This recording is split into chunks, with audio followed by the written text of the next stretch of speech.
Ever wondered why the big shots in tech companies, the CEOs, are hauling in huge paychecks? Well, you're not alone. And valuing those future flows is now a completely different task to what it used to be. They are printing, I've heard this described as they are printing money on money. Recently, there's been a lot of talk about why these tech leaders are pocketing so much cash. From Alphabet's Sundar Pichai to Apple's Tim Cook, these CEOs are raking in millions, and it's got a lot of people curious. In this video, we're going to dig into the reasons behind the skyrocketing salaries of tech CEOs, trying to figure out why they're earning more than ever before. So if that sounds interesting, make sure to watch until the end to find out the reasons behind those massive paychecks in the tech world.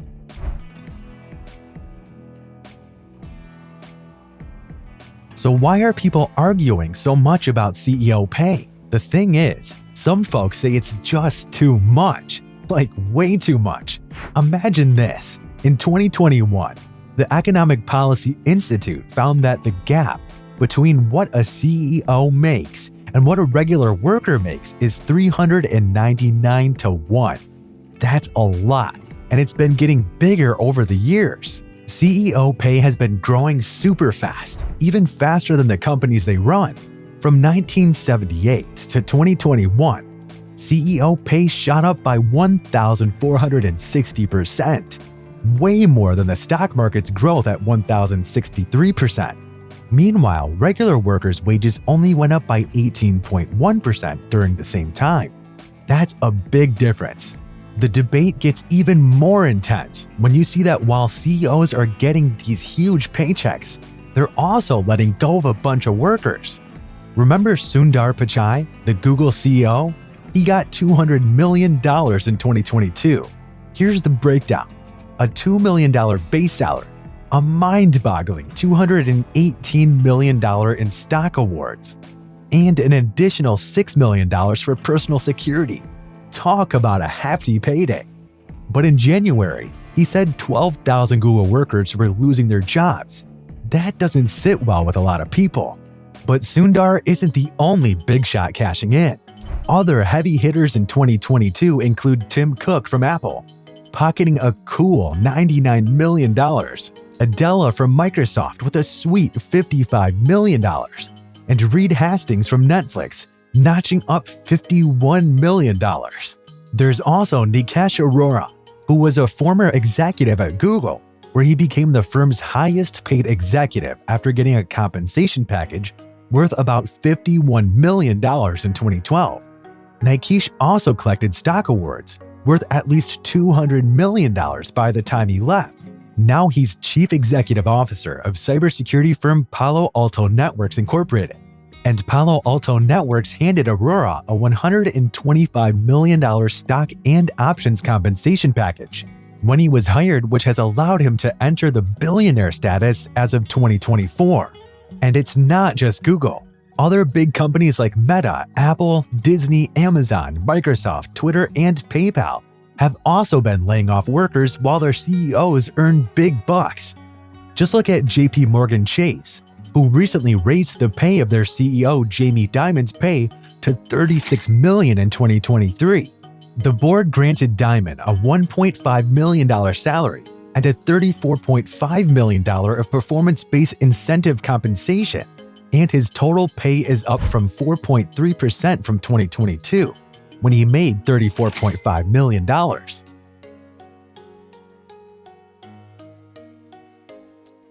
Imagine being a worker, hearing that while your CEO is making millions, you're losing benefits and even basic stuff like tape and laptops. It just doesn't feel right, you know? Ruth Porat, Google CFO, earned $24.5 million in 2022 and sent out an email saying they needed to cut back on these things. And it's not only Google. Other companies are doing it too. Meta, Apple, Disney, Amazon, Microsoft, Twitter, and PayPal have all announced layoffs, and their CEOs are still taking home huge paychecks. It's pretty frustrating for the workers because it seems like the top people aren't feeling the impact, but regular folks are losing their jobs and perks.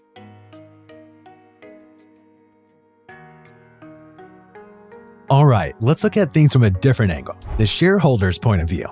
Shareholders are basically the people who own a part of the company. They want to see their investment grow, so they're all about making sure the business runs smoothly and makes a good profit. From their side of the fence, they say the CEO's main job is to keep the company running super well and making as much money as possible. Sure, paying employees fairly is important, but it's all in the bigger picture of keeping the business strong. If the company is doing great, shareholders get more money. That's the idea. Think about what Elon Musk said last year. Every good hour or even minute of thinking about Tesla and SpaceX has such a big effect on the company that I really try to work as much as possible. Tesla's getting to the point where every high-quality minute of thinking is $1 million to impact on Tesla. I mean, there are many instances where I was able to improve the financial outcome of the company by $100 million in a half-hour meeting. He runs Tesla and SpaceX, and believes that every good decision he makes for those companies has a huge impact. He thinks every high-quality minute of thinking about Tesla and SpaceX can be worth $1 million. In their eyes, the CEO could make just a handful of decisions each year, but if those decisions lead to strong long-term profits, it's money well spent. It's a bit like saying, yeah, they earn a lot, but look how much they're helping the company grow. Shareholders want their investments to grow, and they see the CEO as a key player in making that happen. That's their take on it.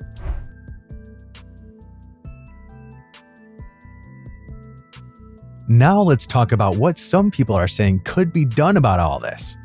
One suggestion comes from Warren Buffett, the CEO of Berkshire Hathaway. He's a big deal in the business world and has some wise words. They've got to have something to lose themselves. I mean, in 2008, all kinds of trouble was caused by the banks. But no bank executive, the CEOs that made those decisions, they all continue to live fine. You know, they may have lost their job, but they get their pensions. I had some friends in banking. I may not have any by the time this program is over, but I would suggest that anybody that's CEO of a bank that screws up and costs shareholders a lot of money, that in effect, you know, they get no pension from the bank. They go back to living, you know, like a person that works on the production line at Ford or something like that. I would suggest that the directors of the bank that sat there for 5 years and listened to people come in and give reports and all that sort of thing, that they get back all their directors' fees. And there's got to be consequences to the people who make the decisions. The answer is to have the board of directors feel, my God, if this guy screws things up, I've got to give back all this money that I've gotten, you know, $300,000 a year or whatever it may be, and pre-stock and this kind of stuff. I've got to give it all back for 5 years.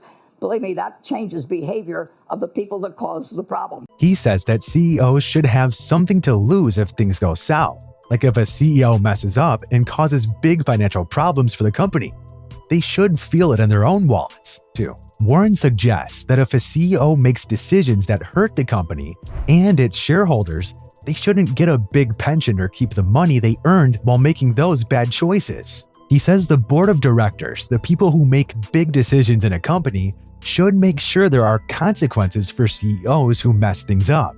The idea is to have terms and conditions in the CEO's contract. If they make the company thrive, sure, give them bonuses. But if they mess up and the company suffers, lower their pay. It's about making sure they have skin in the game, that they feel the impact of their decisions just like the regular workers do. Now, some folks might say that we already have performance-based pay for CEOs. True. Many companies have plans where the CEOs get bonuses based on how well the company does. The problem is, even if the company doesn't do well, the CEO doesn't really feel the pinch. They might miss out on a bonus or two, but it's not like they're eating microwave mac and cheese every night.